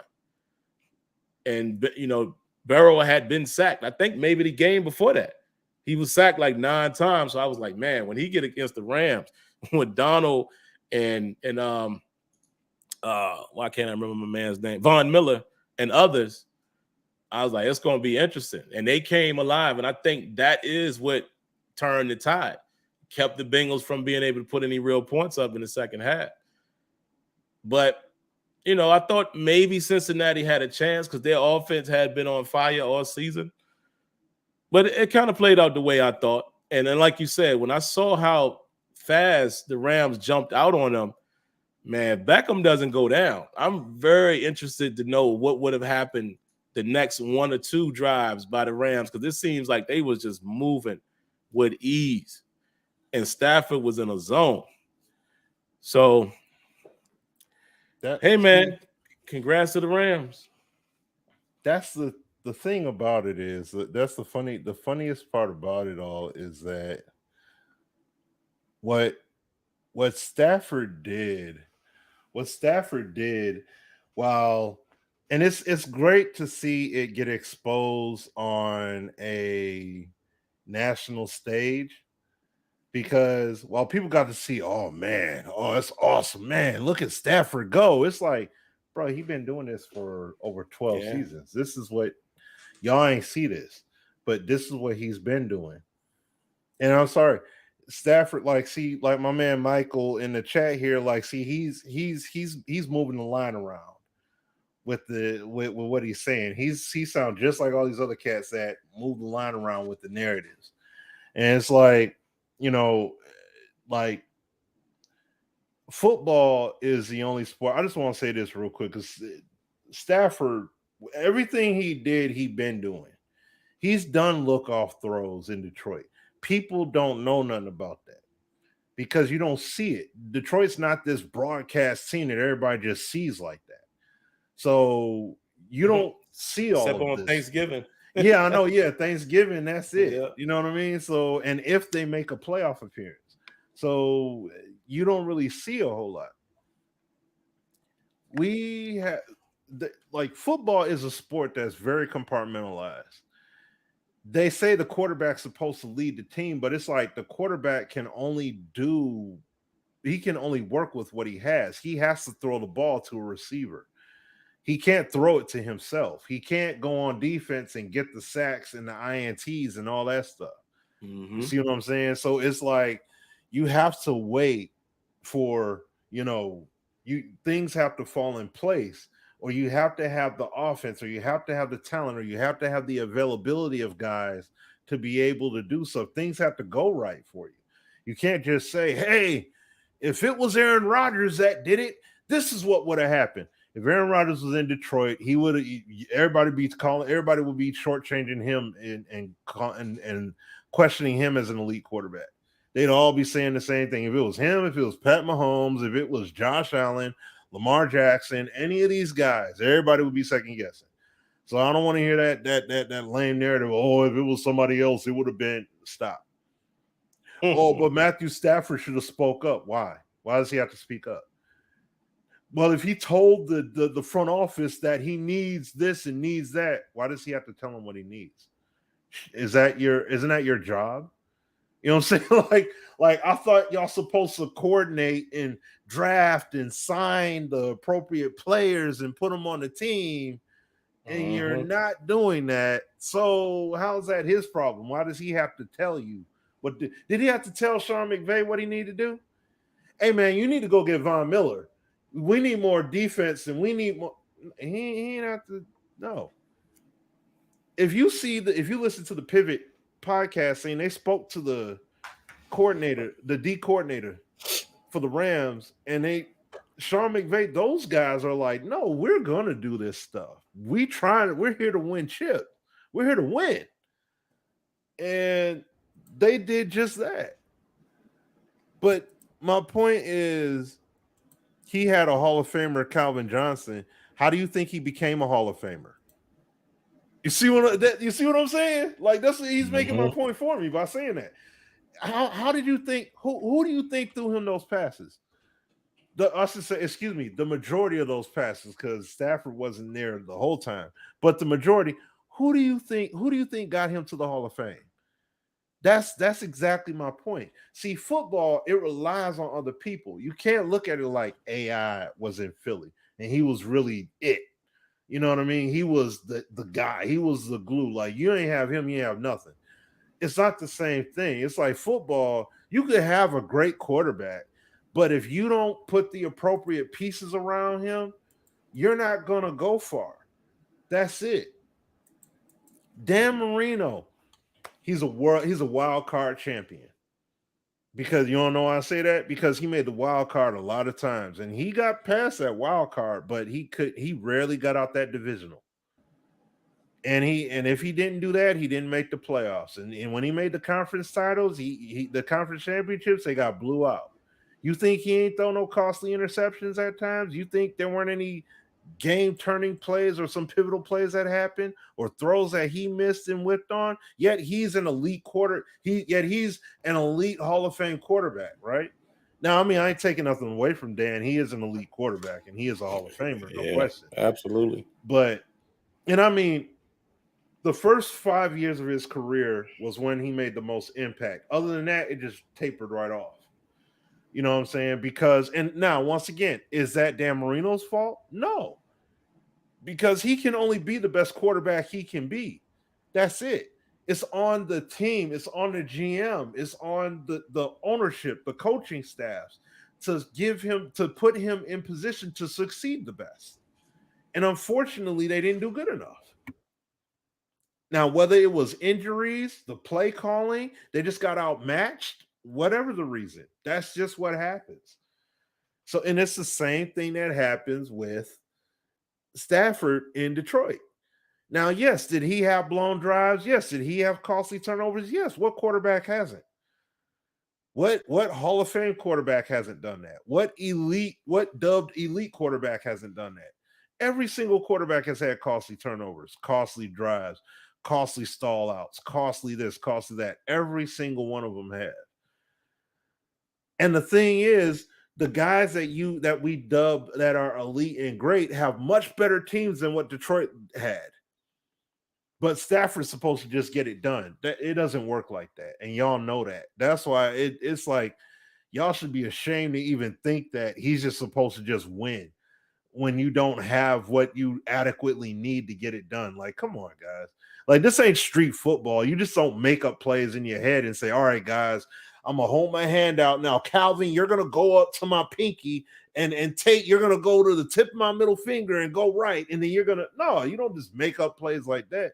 You got to run what the offensive coordinator tells you. You know what I mean? That's what these dudes do. And when the plays don't work, what's his name? Joe, was it Lombardi? Was it Joe Lombardi? I think it was. Oh, yeah. He had very predictable play calling in Detroit. Teams knew what we were going to do. Come on. Like, is that Stafford's problem? No, he's not the coordinator. That's not his job. So when you put dudes in the right position to succeed, you see Stafford on the podium. You see any quarterback on that podium. You see Aaron Donald on that podium. When you got the right D coordinators, when you got the right D line coaches, when linebacking coaches, etc. When you got all that stuff, you know what I mean? Stafford wins. Oh, he got a super team. Oh, he got this, he got that. Like, get the heck out of here. That's what Detroit had. We had Sue, we had Calvin, we had Nick Fairley here. We had DeAndre Levy. We had some decent dudes here, and you didn't go all. The Ford family sat on their hands. They didn't go all out and say, "No, look, man, we got to strike while the lightning's hot. We got a good quarterback. We got a monster of a D lineman to anchor that defensive line. We got a decent secondary, good linebackers, decent receiving core. We got to go all in. We got to get the best coaching, the best this, the best that. We got to max out on this because they ain't gonna be around forever." And they didn't do that. They had no sense of urgency. The Rams sense of urgency. We'll give away draft picks. We'll give away this. We'll give away that. We'll give y'all everything so we could get them chances to win them chips. The NFL like my friend says, the NFL stands for not for long because these dudes, they don't have long careers typically, and they don't have these big windows. So it's like when they got that chance, you got to hit it. So give them that's why I'm giving those guys the props for what they did. That's what you're supposed to do. That's how you get it. Now, when you get sustained success, that's awesome, like the Patriots did. That's awesome. But that's not a typical thing to be able to do. You know what I'm saying? So, hey, Stafford, give him the roses. He's shown that he's an elite level quarterback. He is elite because if Aaron Rodgers or Drew Brees did the exact same thing that he did, everybody would be marveling and drooling and going crazy. Oh, that's why they're so great. But because it's Stafford, we got to question him. I don't know about being elite. We can't say he's elite yet because, stop it. He's an elite level quarterback. He's a Hall of Fame level quarterback. He is that. Now, does he need to? It would be nice for him to get an All-Pro accolade. It would be nice for him to get a few more things. But the bottom line is he is elite. He is top shelf. I don't want to hear any of that silly stuff because, like I said, if it was anyone else, if Josh Allen did it, that's why he's this. If it was Pat Mahomes, y'all be going ape nuts. So let's not do that. He threw a critical throw, linebacker right there. Looked him off and threw that thing and snagged that. Stop it. So that's all there is to it. You know what I'm saying? At the end of the day. So that's what I say. I know Michael, I know you hate it. I know you hate it, man, because you're a Viking fan. So I know you hate it. You know what I'm saying? I know you wish it was Kirk Cousins. So like it's okay. Like, you know what I'm saying? Yeah, man, you got to give it man. up to the Rams, bro. Yeah. I mean, they gonna be in cap, you know what, soon, but they put all the chips on the table and it panned out. You know, so yeah, gotta applaud them. I think it was a great game. You know, we could talk more about some of the other stuff next week, but yeah, I really, and I'll just say this in 2 seconds. You know, halftime show. I thought it was good. I mean, listen, my music mind, there's so many different things that maybe I would have liked to have seen, but I understand the time restrictions and all that. But it was great to see hip hop on that stage. And it's funny because, you know, people had their opinions about, you know, whatever Jay-Z and Rock Nation was going to do when they said they were going to. That doesn't happen without Rock Nation. So take that for however you feel. I mean, you know, we don't know what type of stuff that man does behind the scenes. You know, it's just funny how people speculated so much. Oh, he's teaming up with it, but you don't know all the stuff that's going on. But like I said, that does not happen without them, and that was huge. And some people might not see it that way, but hip hop has never been a part of the Super Bowl like that. Not like that, no. Not like that. So yeah, kudos for that as well. And Jesus, what is this, man? What is that? Y'all people be bugging. I wonder how people get their rocks off by doing this. It's weird. It's very strange. It's very strange. But anyway, let's finish up, man. We got a few minutes left, and it really ain't gonna take me, but like I said, yeah, I know, right? We'll get into more of this, man, now that we're back, you know, more than likely weekly, unless something comes up. I'm just going to say I'm overly disappointed with the state of Madden's unforeseen future. Reason why I say that, and I can sum it up really quick. I keep telling you guys, and some of y'all have seen it, some of the offline games I've showed on the channel. By the way, another one will be coming soon. It takes me a while to get those out. I play in one league. It's all I can take.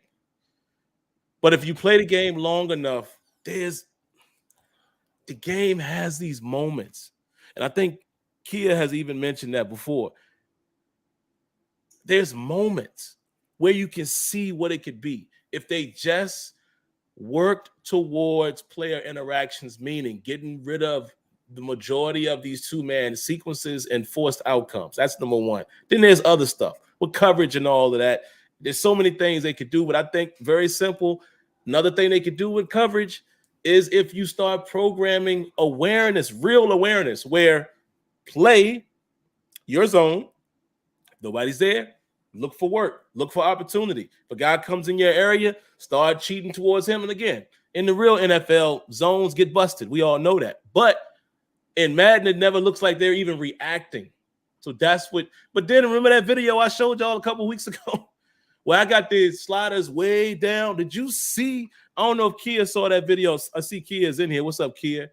Did you see how my defense was playing that Tampa 2? I mean, the corner carried the one way down the field.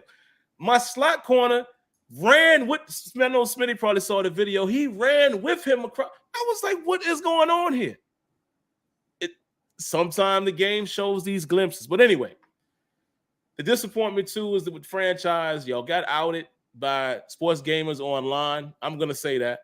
You know, and remember that one guy that was really trying to oppose it? Remember that guy? And I kept saying, this is funny how he peeks his head out all the time. And now look, who looks like they're right now? Now, maybe we will see these updates, but who kind of cares about it now? It's going to be March next week. I don't get it. I don't get it. And at this point, I'm not even excited. I just hope it becomes a better game next year. I hope Madden 23 is a better game. Because at this point, This is all we got for the most part. We'll see what 2K is going to do as far as their non-simulation game. But it's like I don't have that level of anticipation or optimism with Madden at all anymore. Me and Smitty are not really that involved like we used to be. And it's like, and it's a real shame, man. It's a real shame because look, this is the last thing I'll say and I'll throw it to Smitty. I played a league game yesterday. I lost the game 24-22. It was mostly my fault. One of the best guys in the game, right? I mean, in the league. And even after that, you know, we're on Discord now. He's like, man, that was a great game. Wow. I blew the game. I threw a pick six, and it was my fault because I thought he was going to continue to play like he had been playing. I had been getting him with a certain route. And it's really strategic with most of us in the league because of how we play. When you play like that, you can have an enjoyable experience, right?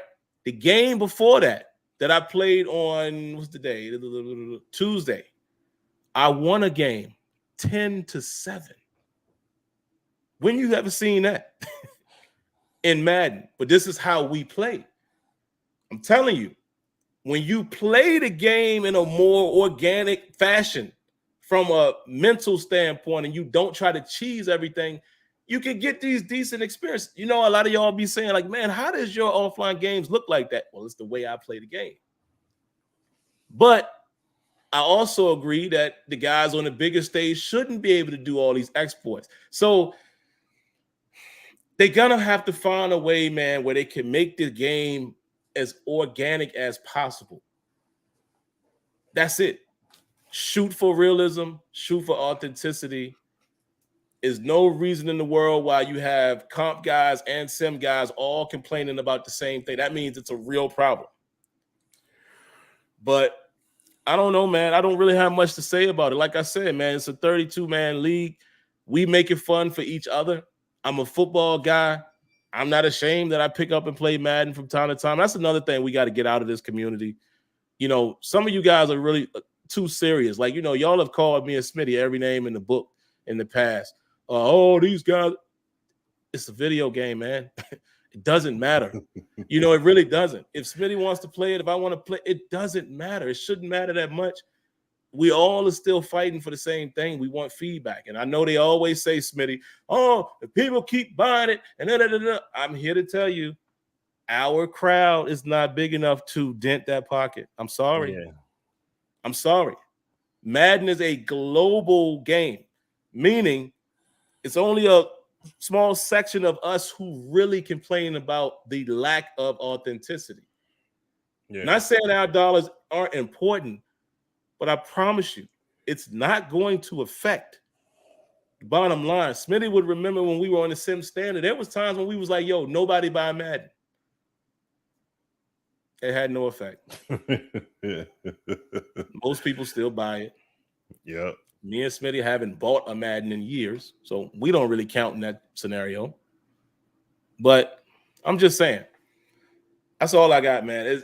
I try not to be so serious. And yeah, and like my man Jeremiah is saying here, dog, that ESBC.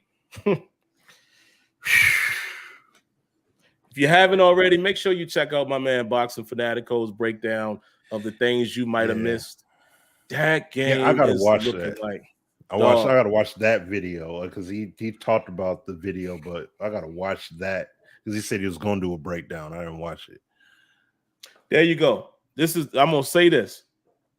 I'm gonna read Kia's comment, and he is absolutely right. Remember, Kia has been the go-to for most people when the games officially come out. He shows you the good, bad, and ugly as far as what's really wrong from a fundamental standpoint. And then you know how I do it throughout the season as I play the game, I uncover stuff. But I love the way Kia does it. He puts it up there and it's gone. He doesn't keep coming back and coming back and coming back. But he's absolutely right here. The game is only fun when you play a group of people who commit to playing football and not Madden, if that makes sense. It makes perfect sense, Kia. Exactly. Yep. Perfect. And I'm telling y'all, I'm not advertising it, but you can have a good time because the game has enough undercover elements that peek out from time to time when you're playing somebody who's playing football, you end up with games like 10-7, win for me, 24-22. I lost, but I kind of made a mistake. Had it not been for that pick six, I'm probably winning that game. And here's the thing, I almost won it still. I didn't have any more timeouts. I throw a corner route, and I throw it to Fryer move, and he happens to tackle me in bounds, this close, with no more timeouts. I was on the 20-some yard line. I would have kicked the field goal and could have won it. Well, and what I'm saying is that's why we have fun in our league, because we're football guys. We're football minded. Every now and then you'll get a cheeser that sneaks in, but I don't know. Bottom line, they just got to make a better game for everybody. And where, like my man said here, there shouldn't be a meta. There should never be a meta. Just let the game be football. Yep. And that's all I got, man. Yeah.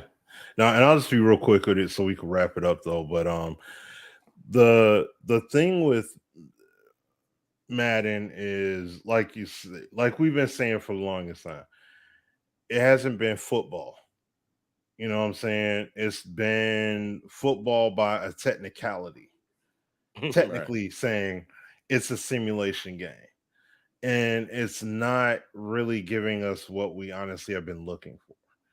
You know what I'm saying? And it's not that they can't do it. It's just that, are they allowed to do it? And just like we said about SGO, man, that's spot on. You know what I'm saying?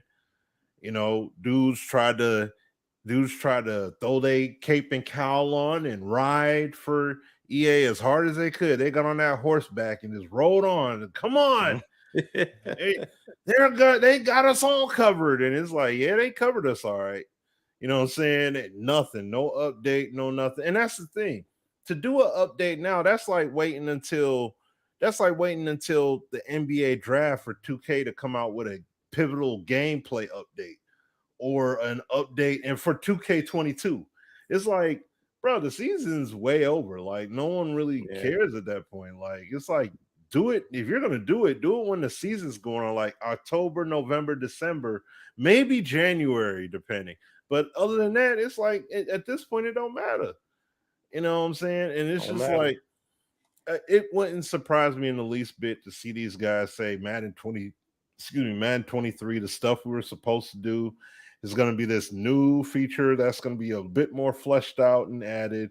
And then now it's just basically you got to cross your fingers and hope that it works, whatever it is they do. You know what I mean? So it's like, okay, you know, but I would rather have them come out and just say, hey guys, this is what we're going to do.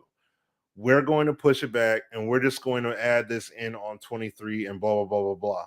And then you guys will see what we have in store. Okay, fine. You know what I mean? Are you still going to catch heat for it? Are you still going to get blaze for it? Yes. But still, you know what I mean? It's like, at least you still did tell people, like, you know, up front, you were upfront to some capacity about that. So that's okay.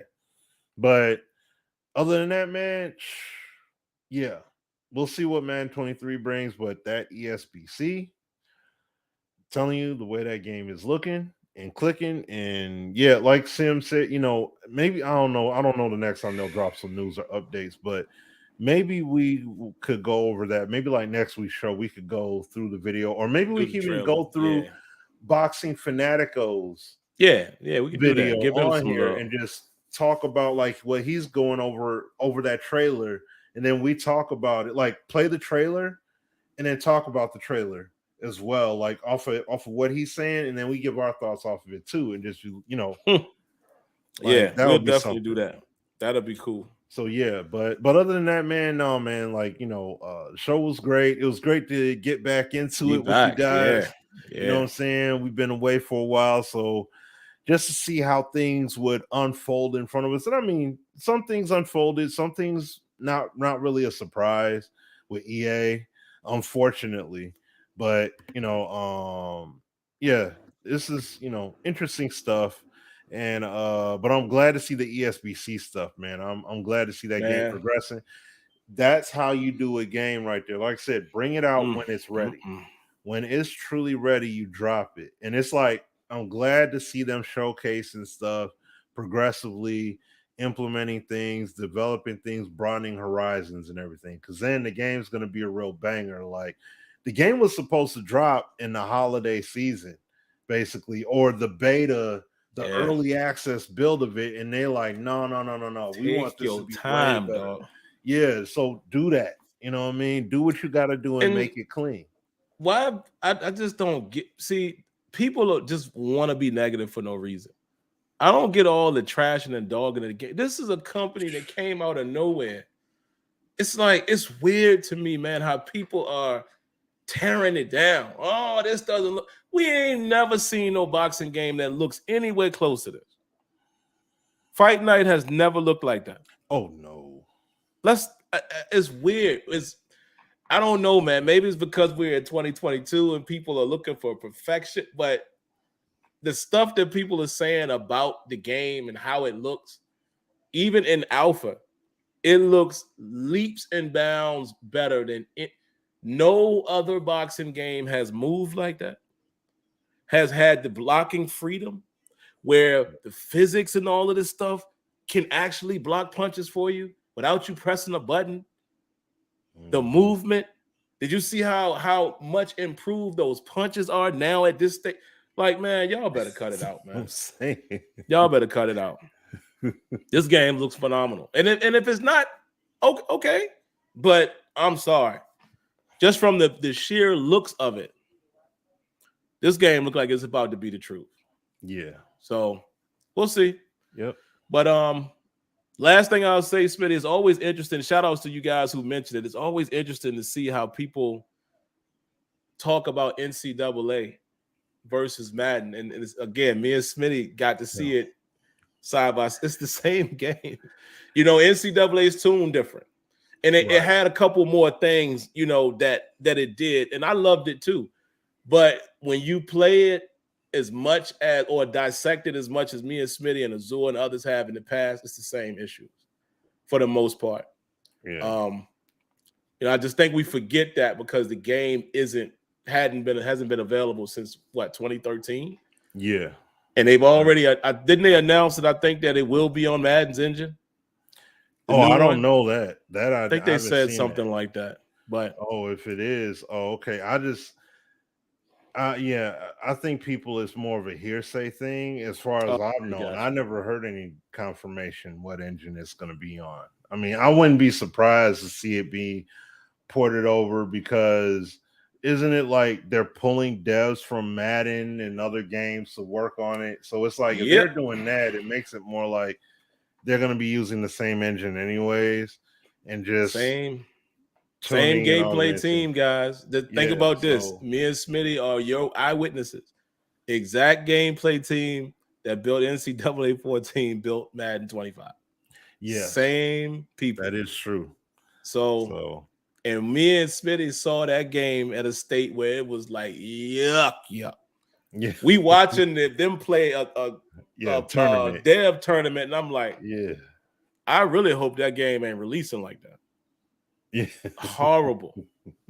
But you know, I did enjoy NCAA too, the plays, and it was some stuff like if you go back and play it now, one thing I think they did do a little better than, let's say, the more recent Maddens. This Madden 22 is kind of getting back to it.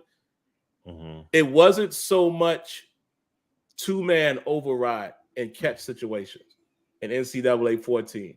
You would get shifts a little bit, but it wasn't those two-man sequences. It was none of those. Nope. Madden 22, and if you get the right scenario, a lot of it, I can't say a lot, but a decent amount of it has been removed in terms of catching. You still get it from time to time. So I see where they're trying to go with it. Hopefully they'll get it all the way out of there. But that's the one thing when I go back and play NCAA, I have to use, the PC to play it, is I noticed that, like, man, there's some of these situations, they seem more one-to-one. It might not have been as many animations, but it wasn't a whole lot of suck them together and ball is coming and they zip them together. Mm-hmm. But other than that, man, some of those other problems, still existed. Yep. Still existed. But But all right, guys, I got to get out of here, man. I got to go put my son to bed. I'm gonna go ahead and run Smitty. I know a lot of times we chop it up after the show, but I'm gonna just go ahead and run and put him down. He's supposed to have been in the bed at 9:30, but you know, since my wife isn't here, he's up. Right. He was just in here. But all right, guys, we definitely appreciate you guys coming through, man. We're happy to be back. Glad to be bringing the show to you, and hopefully, man, going forward, we have a lot of news to cover. I know we'll have NFL stuff with the combine coming up and draft. I mean, the free agency and all of that, and hopefully some gaming news. Come on, 2K. I know y'all usually be quiet with NBA 2K, but it's time for y'all to start talking about this non-simulation game that y'all remember delayed for this year. Right. It's time for us to hear something. Yeah. So, but all right, guys, we are out. All right. Be blessed, be safe, be well. We appreciate you guys tuning in. Peace. Peace.